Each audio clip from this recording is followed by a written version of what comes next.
O Partido Popular de Galicia levará a debate no Parlamento a polémica sobre as declaracións do ministro Alberto Garzón sobre as macrogranxas. O Partido Popular Galego levará ao Parlamento Autonómico a polémica sobre as palabras do ministro de Consumo Alberto Garzón sobre as macrogranxas e a produción de carne en España. Así o confirmou o portavoz dos populares no Pazo do Hórreo, Pedro Puy, que nunha rolda de prensa celebrada este luns sinalou que nos próximos días rexistrarán unha iniciativa respecto diso en liña coa estrategia seguida polo PP a nivel estatal. E finalmente, como saben, tamén hai unhas recentes declaracións do ministro de Consumo que son sorprendentes por afectar a un sector exportador e facerse nun medio estranxeiro en relación coa produción cárnica en España, non?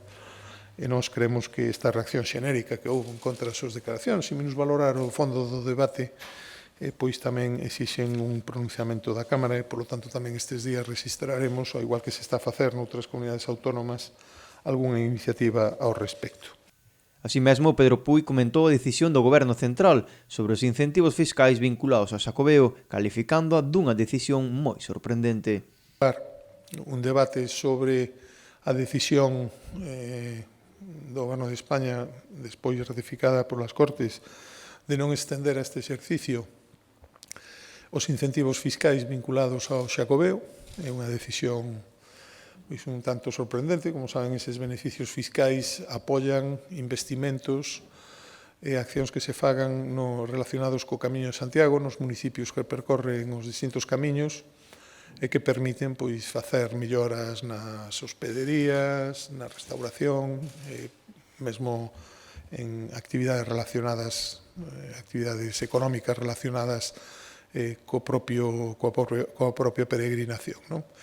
O ano pasado foi un ano de peche complicado para executar estes investimentos. A Igrexa foi xenerosa e, por vez primeira na historia, prolongou un ano máis o Xacobeo e atopámonos neste caso que o Poder Civil non é tan xeneroso, non ten en conta que os efectos económicos do Xacobeo se van máis que a distribuir ao longo de 2 anos, se van a retrasar un ano, porque outros asuntos que centrarán a actividade política será o reparto dos fondos Next Generation e a implantación dos PERTEs nos sectores produtivos. Puy dixo que levan tempo denunciando o retraso na tramitación dos fondos europeos que teñen que ser decisivos para o inicio da transformación económica, unha mellor sostibilidade ambiental e a modernización e digitalización do tecido productivo.